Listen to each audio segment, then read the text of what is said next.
Created Mind podcast, where we discuss psychology and its influence on culture from a Christian perspective. My name is Ashley Hagman. I'm a licensed professional counselor and adjunct professor of psychology. And today we are talking all about the brain. And I promise it will be really practical. We're going to get into a little bit of science, but it won't be too much. It's going to end in a place that I think is going to be really useful and give a lot of hope for you, especially if you're struggling with mental illness. But really just, I think it's useful for everyone in their life, whether you're trying to figure out how to learn something. We all need to learn something, whether you're working through some kind of mental illness, whether you want to maximize your brain for keeping your cognitive functioning while you age. There's a lot of application, I think, in what we're going to talk about today. So I hope it connects with you. I think it will. But first, we're going to start out with some complete nerding out, and I think it's going to be fun. So bear with me if you're not a science person. It's going to be pretty general, so I think you'll get it. But basically, first I'd like to talk a little bit about how does the brain work? How do we think? How do we learn? And some little interesting tidbits along the way there. So first of all, our brain is, I'm sure you've heard this, it's a network. It's all of these neural pathways that all connect to each other. If you've ever maybe seen in a science fiction film or something, they have a little thing where they show like all the connections in a brain. Or if it's like a computer, they'll show kind of computery neural. Computers are very similar with all the connections and how they work together to think and to process information and make connections. So the main way that we learn, the main way that we think about the world is by creating connections, strengthening them, but also pruning unnecessary connections. So, for example, as children, we learn about the world by referencing new information with the things that we already know. And so for example, as a child, you might see a fuzzy four-legged creature in your house, and your mother calls that a dog. And so you've learned to connect this word, this idea of dog, with this creature that's fuzzy and has four legs. Then you go on a drive, and you're driving out, and you look out the window, and you see in a pasture this creature that is fuzzy, and it has four legs. The child might point to that creature and say, "Oh, dog, mama, dog." And so it's created this connection. The child has created a connection between this idea of fuzzy, four-legged and the word dog. But that connection is not accurate because that creature is actually a cow. And so then the child prunes that connection in its brain, and it learns to differentiate between this idea of a cow. So what's different about a cow? Maybe it's shape, maybe it's coloring, maybe it's size. So there's a difference between this idea of a cow and this idea of a dog. So we're pruning that connection that what is a cow is not a dog. And yet we are strengthening the idea of dog and what it's actually connected with, what actually describes a dog and what it looks like. So that's the way our brains work kind of on a large scale is by creating connections and pruning unnecessary connections. Now, the more that you do something, the stronger and quicker, more efficient that connection is going to be in your brain. It's kind of like a wheelbarrow. And so if you're wheelbarrowing across your yard and you tend to go from one place to another, you kind of have this rut or this road in your yard, and it's packed down, and that makes it easy to, wheel your wheelbarrow across it.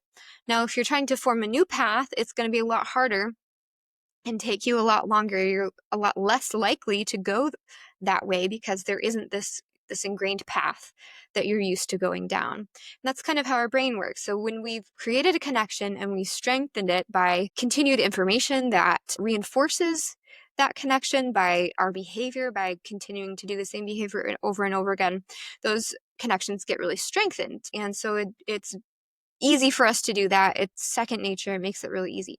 But if we wanted to do something different, like, for example, if you have a habit, when you get up in the morning, you always check your phone first, and that becomes this habit that you always do. It's very hard to do something else. It's very hard for you to wake up and then get out of bed first, or wake up and read a book first, or something like that, because you've already created this really strong connection in your mind with your habit that you normally do. So it's going to be a lot harder for you to think a different way. It's going to be a lot harder for you to do something different, because the neural pathways in your mind are so ingrained. They're so quick and easy to use, and we always like efficiency. Our brains like efficiency, and so we are more likely to do those things. Now, what's kind of going on a micro level is this network that we're talking about, the connections that we're talking about are created by cells called neurons. And I'm sure you've probably, if you've taken a biology class, you've heard this term before. And you might even know a little bit about how neurons work, but I think it's interesting to briefly go through it because I just think it's interesting, and I think it'll be helpful for our discussion as well. And so first of all, you have the neuron as a cell, and it's kind of, I would recommend you look up a picture of it, but on one side, you're going to have like this sort of round thing with these tentacles coming out, and then there's a long strand coming out from that. And then at the end of that strand, you're going to have more tentacles on the end. So the round part is the cell body, and that is where the information is processed. But the tentacles coming out from the round part are the dendrites. So they receive information from other neurons, and then the cell body processes it, figures out what it needs to pass on, where it needs to go. And then it passes along the long string, which is the axon, which is protected by the myelin sheath. And the myelin sheath helps the message to be transmitted faster and more accurately. And actually what happens in dementia, for example, is that your myelin sheaths actually break down. So that's the main part of the disease, and why it's so bad is that it disrupts these messages from being carried along by the neurons. So it makes it slower. It also corrupts the data and then does damage to the cells as well. So it goes along the axon, and then it gets to the axon terminal, which is kind of like the end of that. And then it has the tentacles coming off at the end of the axon, which transmits to other neurons, connects to other neurons, and passes along the information to the places that it needs to go. I'm going to include in the description to this podcast a really interesting video. You can actually see on a microscope neurons forming a new connection, connecting to each other.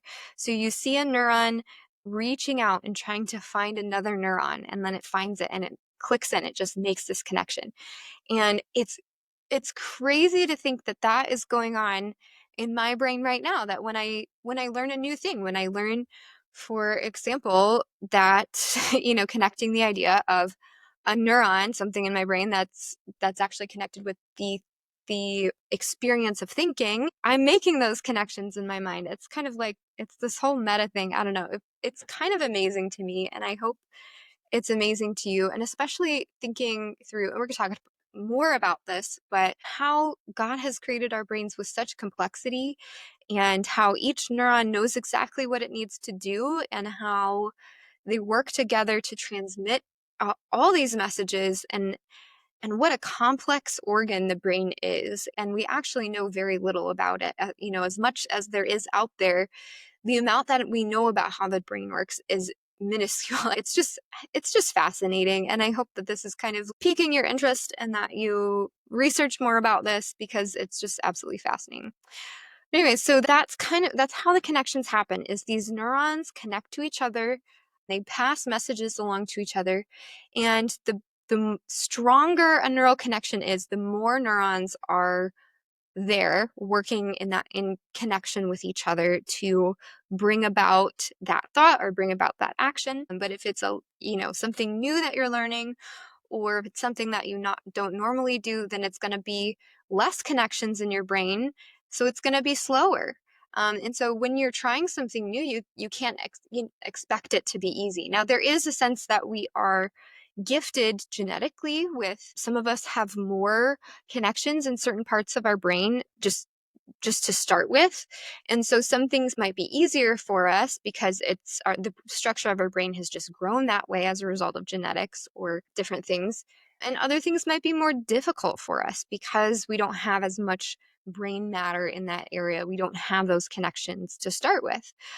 And so that might be more difficult for you, or things might be easier for you. But the brain is extremely adaptable, and the term we use is plastic, meaning that it's able to grow, it's able to adapt, it's able to change. What's interesting is you can actually change the physical structure of your brain. We've seen this in brain scans. You can see a difference in your brain scan by purposefully practicing or learning different things. It's absolutely just incredible to me to see how brains can change. And we're going to get into that a little bit more in the application section of how that brings hope to us when we're dealing with different things. But an example of this that I think is super fascinating is Temple Grandin. She is a famous advocate for people with autism, and she wrote many books. I've read one of them. I think it's called The Autism Brain, or Autistic Brain. I'm not sure which exactly it's called, but I'll link to it in my description. But she includes in that book her brain scans, and you can actually see. So wait, first let me back up. She thinks in pictures, and her visual cortex is where you visualize, where you can see things, is extremely well developed. I'll give more details on that later, but she thinks in pictures. She is able to visualize things on a very vivid, minute scale. And her job is she's a consultant for cattle processing plants. And she is able to look at a blueprint, look at a design, and be able to visualize it in her mind with such detail that she can see, for example, like in this part of the plant, there is the shiny thing that's going to reflect a lot of light, and that's going to scare the cattle, and that's going to slow things down. So she is so intelligent in that area of her brain, so the connection between her visual cortex, where you get visual information from your eyes, and her motor cortex, which is where you do your actions, where you move from, and her frontal cortex. Your frontal cortex is where you do more of your higher level abstract thinking. So that's the connection of, I can see a blueprint, I can think about how that would look. So that's the visual cortex connecting to that frontal cortex, and it's 10 times the volume of an average brain, which is nuts. If you look at the picture, and I'll include a link to that as well in the description, you can see those connections in comparison to an average brain, and it's absolutely fascinating.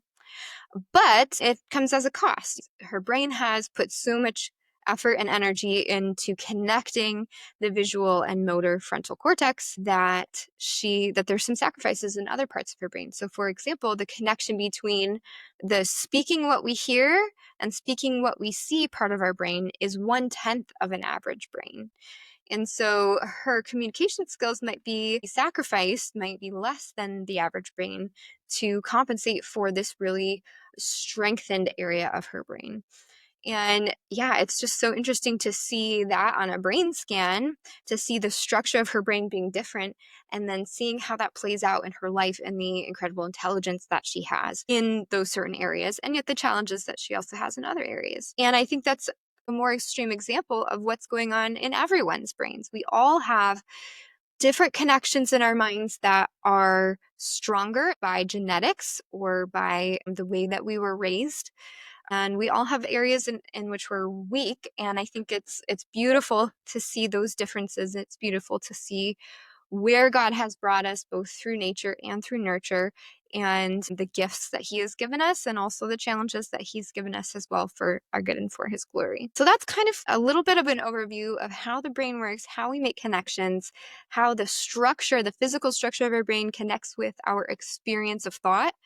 But one more example I want to talk more about, which I mentioned before, is brain plasticity, which means the adaptability of the brain. So how much is our brains able to change, and how much is there limits of? I think we can kind of see that most people have a sense practically of this in our lives, that we can learn a lot. You do have the ability to learn, but there is a limit.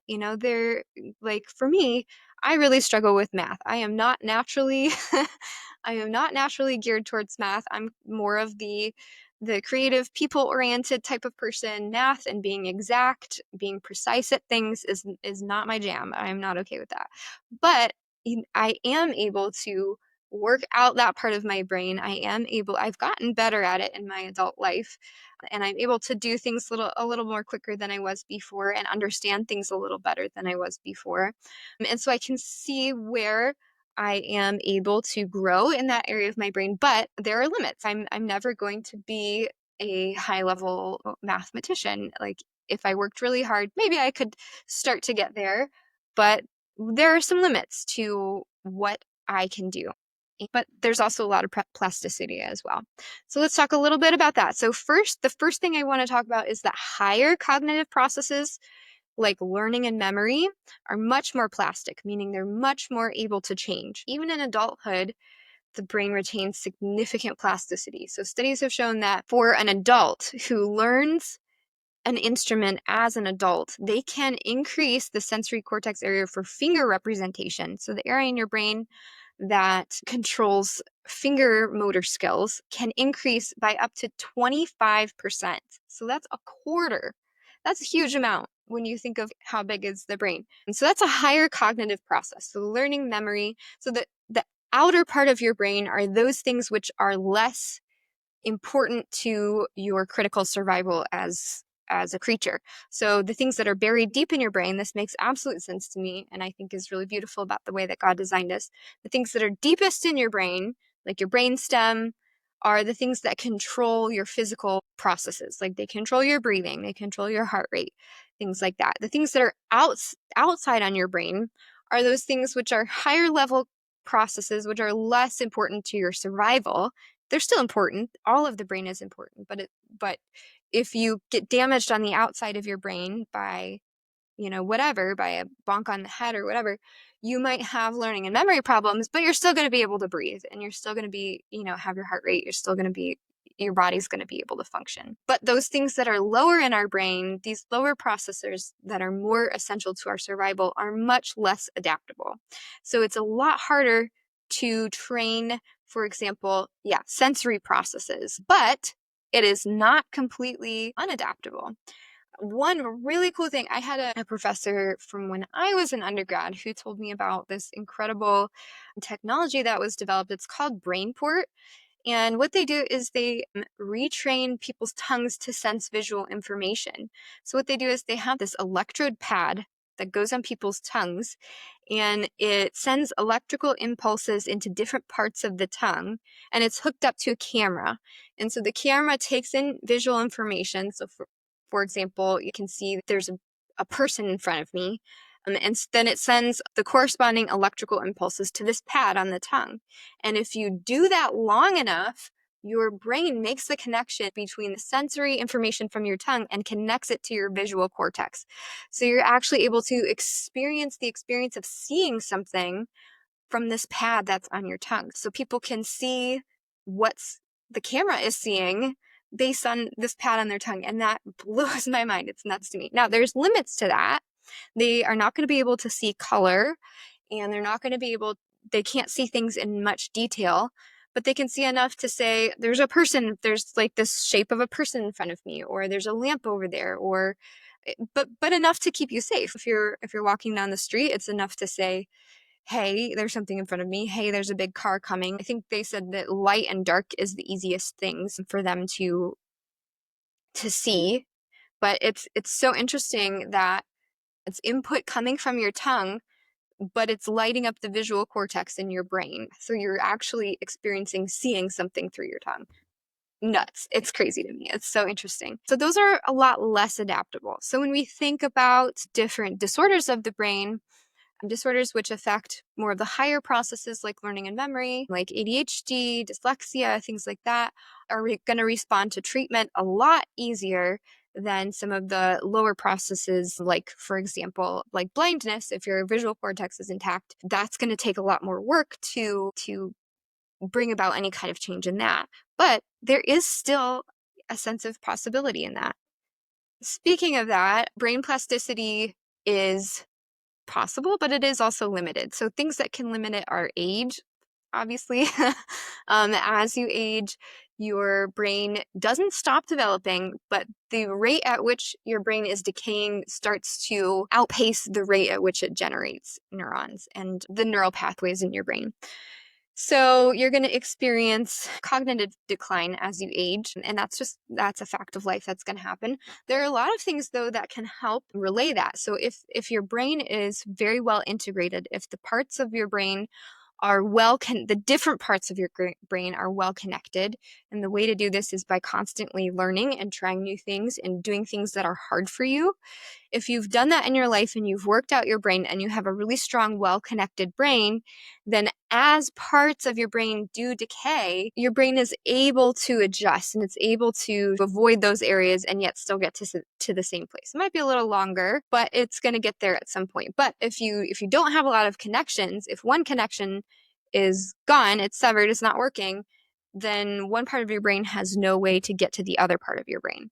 So the experience of thought and the experience of age can be made significantly different by the way that you use your mind. A really interesting book that I read was called Aging with Grace, and it was about a study that was done on nuns. And nuns are a really interesting population because they have a lot of homogeneity in the way that they live. So they all eat together the same things. They all live in generally the same way. So they have a lot of the same living experience. And so they were able to better see the factors that actually contribute to age-related mental decay, specifically with dementia. And then after the nuns passed, they were able to actually see their brains and see how much damage was in their brains versus their experience of thinking and of thought and their performance on cognitive tests. And so they found that there were some nuns that had significant brain decay, and yet they were still doing pretty well on cognitive tests up till their death. Then there was people with the same amount of brain decay who were absolutely non-functional, who did very poorly on the tests. And so they were trying to figure out exactly why that was, why the same level of decay in these two different brains resulted into very different outcomes in mental ability. And they concluded that the main reason why is people who were lifelong learners, not necessarily in formal education, though that is one of the ways that is very helpful in facilitating lifelong learning. But people who challenged themselves, people who pushed themselves, people who learned new things and kept growing throughout their life and did things differently were able to do better, to have less symptoms in their, despite a lot of brain decay, they were able to have really quality lives up until the end. So that's just interesting. So work out your brain, do things that are difficult for you, and never stop learning. And I think that's going to give you a huge quality of life later, no matter what the genetics give you or what kind of problems that you might face in your elderly life. It's going to help. It's going to help. The next thing is injury. So if you have some kind of traumatic brain injury, that can impact different parts of your brain.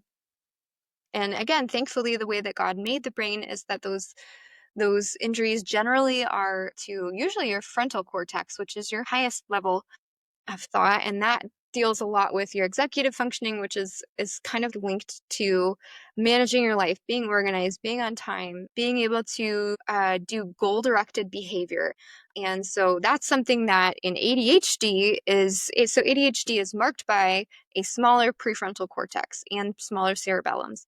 And there's different indications for that. So some of that might be genetic, and some of it might be nurture, but either way, it's marked by a smaller prefrontal cortex and cerebellum. Because it is one of those outer areas, one of those higher cognitive processes, there is a lot of hope in being able to increase brain volume in these areas, which means increased functionality in those areas. So I'm going to link a study that I just read actually for this podcast that gave me a lot of hope for people that I love and people that I work with, of how training your brain can actually markedly increase brain volume in these areas. So they did brain scans of people before they did an intervention. They did this brain training and then did brain scans again, and they were able to see the brain volume grow, and they were able to see functionality increase and symptoms decrease in people with ADHD. So if you have ADHD, there are a lot of ways. It's going to be harder for you in certain areas than for other people. There's also some gifts that come along with ADHD, but that's a subject for another podcast. But it's probably going to be harder for you to be organized, to stay on time. But there are things, trainings that you can do. There are things that you can do that can increase your brain volume in those difficult areas. But it's going to take work. It's going to be hard. And so if you're willing, if you're up to it, you can actually increase brain volume in those areas. So that's really cool. There's a lot of hope there. So another way that this kind of plays out practically is in autism. One of the markers of in autism is inhibited brain plasticity. So one of the markers is just that the brain has a harder time adjusting. So this comes out in symptoms such as insistence on sameness, difficulty with the unpredictable. They have a harder time learning and making those connections and making these sort of structural brain changes. So that is one of the markers of brain plasticity, but it's not impossible to have growth. It's not impossible to grow your brain, to create better, different connections. It does make it more challenging. Absolutely, it does. But it's not impossible. And I think that there's that balance that we need to have in our expectations for ourselves and for others. Is we need to have an understanding of the challenges that other people or ourselves are facing, that it is more difficult for us or it is more difficult for those people. And we need to have patience and we need to have understanding, but we also should have hope as well. We should also encourage our family members and our friends in their pursuit of growing their brain and making better connections. And so to have appropriate expectations, but also to not have such low expectations that we discourage them from growth. And it's a hard thing to do, and it takes a lot of wisdom. I think especially if you have a child that has one of these conditions or something similar, it's hard balance to find of where you are challenging them and you're pushing them. I think with any child, really, this is the case of trying to gauge where they're at in different parts of their lives and what is achievable for them if they work harder, and to be able to push them, but also to know that there's certain things that are going to be outside of their ability. And if you make these demands on them that they just are not able to come through on, that's really damaging. But also, if you don't have any expectations for them and you just say, oh, well, they're just not good at this, and you never challenge them, then you're just feeding in. It's not helping them. It's not helping them learn and grow and get better. And so that's the wisdom of raising children and teaching children and working with them, is to be able to gauge each child in each area of their life, because there's different types of intelligence and there's different areas that you might be good or not good at, to know where they're at, know what's an appropriate expectation for them, and to be able to be that scaffolding that can help them access that next level of development in a way that's supportive and encouraging, but also challenging and pushes them to do uncomfortable things, because that's what's really going to help them in the long term. So now, why does this matter? I have several applications of this that are really important. So the first one is about how we learn and understand the world. It's all about creating connections. How we learn about things is all about creating connections with our mind. It's all about referencing back new information that's coming into what I already know and trying to figure out which categories are true, which things really are connected, and which things are not connected. And true intelligence is being able to observe true connections and to be able to discern when there aren't any connections. And so that goes along with these laws of logic. And I'm reminded of when I was in geometry class, which I hated math, but geometry was different for me. I think part of it was the class that I took was very heavy on doing proofs, and proofs are all about words. It's all about chaining together these different ideas, and the numbers came later. You plug in the numbers, but for me, it just made more sense to me to have these words. And I actually really, and it was memorization, which I don't know, I'm a glutton for punishment. I really enjoyed that as a teen. I think it was kind of this competitiveness that I have of like, yeah, I'm going to do it. I'm going to show everybody that I'm super smart by memorizing a bunch of stuff. But anyways, that really appealed to me. But I'm reminded of how we had to do these chains of proofs where it's like, if A equals B and C equals B, then A equals C. And so you can link all these ideas together because there are connections with them. But then there were other things that it's like, well, you can't get to it. You can't get to A equals C if you can't say that A equals B and C equals. So you have to be able to know that where there are connections, but also where there aren't connections. And that's what true intelligence is. That's how you can truly learn. So it's very good to leverage that when you're trying to learn about the world, is trying to seek out these connections and create connections, and with your children too. And I think that's what makes learning exciting too, is when you recognize patterns in your world and you start to see things pop up everywhere. with an idea that you're just grabbing onto, that you're just excited about. So for example, with my children, we're learning about moss right now. And so we learned about moss in our little science book, and it had this illustration of moss, and we learned about facts. And then in our Spanish words, we learned the Spanish word for moss. And then, oh no, we're reading our storybook, and there's moss in the storybook too. Wow, that's amazing.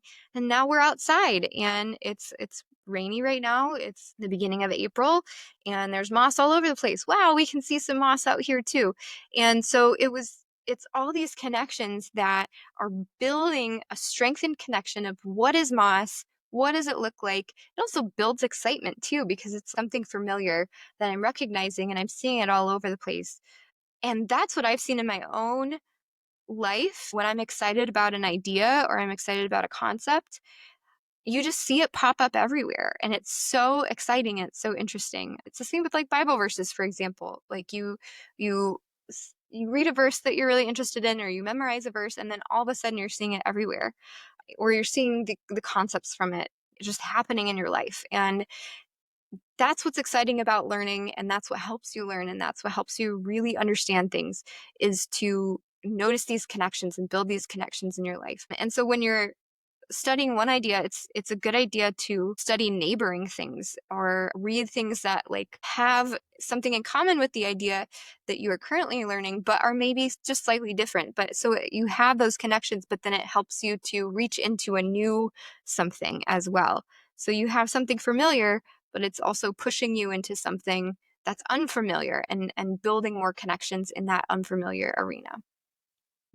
Next is just what a beautiful reflection of the origins and purpose of creation. I think it's just an opportunity for worship, and a huge tool for apologetics as well, is to see that the world makes sense, is to see that there are real connections, there are things that can be paired, that can be known about the world, that there are things that are predictable in the world. And that is because we are not just random happenstance. We're not just the result of a million things happening to come together at just the right time. No, there is a creator who is a creator of order, whose creation has order, whose creation makes sense. There is a sense to be made. There is meaning in what we observe. There are real connections that happen in the world. And these are true because they were created by an intelligent being. They were created by the eternal wise God, who has created all things and maintains all things and holds them all together. And then once we understand our origin, our creation, and we see the object of our worship of who has created us, who is our originator, it gives you your sense of purpose as well. So our origin, this is a concept that comes up over and over again for me in mental health and as I study scripture, is that our origins, what we were created as, gives us our view of what we were created for, of what our purpose is, what our end is. And our end, our purpose, what we were made for, the meaning of our lives, is to glorify God and enjoy Him forever. And we were created with a purpose, and our lives should be oriented towards that purpose of our creation. It's just beautiful to see how the reflection of the good creator God is in the world. You can see all these connections, and you can see just the shadow of how it should be. You can see how this could be perfect and how incredible it would be if it was perfect. Now, we also see that it's corrupted. When we see brain injury, when we see dementia, when we see these things that are broken in our creation, we have a sense of how we should grieve that, and how this thing which should work so perfectly and should have this perfect created order and how it operates is corrupted. And there's something really wrong about that. And I think that's an important thing that we also need to keep in mind, is the reality of how sin and death has impacted the world, and to be able to face up to that and not just wave it away and ignore it, but face up to it and make sense of it. And then the last point that I have for why all of this matters is how changing our brain structure can be leveraged for mental health. I talk about this a lot with my clients, especially, we'll say depression is our example, because that's a really common one. is when you're in depression, your mind is so oriented towards the negative. In cognitive behavioral therapy, we call them ANTs, automatic negative thoughts. And your brain has practiced that. Those connections are really strong. The negative connections are really strong. And so they're easy. They just come right to your brain, like instantly to your brain is all the negative things that exist, all the negative things that could happen. And it's a lot harder to focus on those positive things and to change, but you can change the structure of your brain. So there's that tension there of this is the way my brain does work, and it does take work to change it, but there is hope. I can change it. I can have recovery from this. I can think a better way. I can have a better cognitive experience. But it is going to take work. And that's one thing in therapy that is honestly, I think it's most of the battle is working through the motivation for making those changes. So once you have really got a buy-in, once you have really got the motivation to work at your mental health, once you do the things that you need to do for mental health, the healing really happens quick. So when I'm doing therapy for a long time with people, usually what I experience is in the beginning, first of all, there's a lot of rapport building. You need to be able to trust me and know that you can trust me. Know that that I know what I'm talking about, but B, that I care about you and that I want the best for you. And you need to experience that. There's no shortcuts in relationships. That needs to be developed. So first of all, it's relationship developing. And then it's kind of like, I always start out with some things that you can try, things that you can do. But I often, not always, some people come ready to change right away.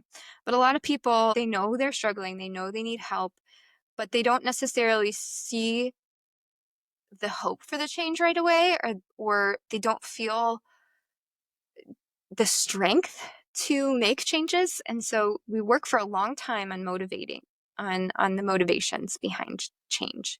But then once we get to the point where I see what I need to do, I know that I need to do it, having the idea of I can do those things.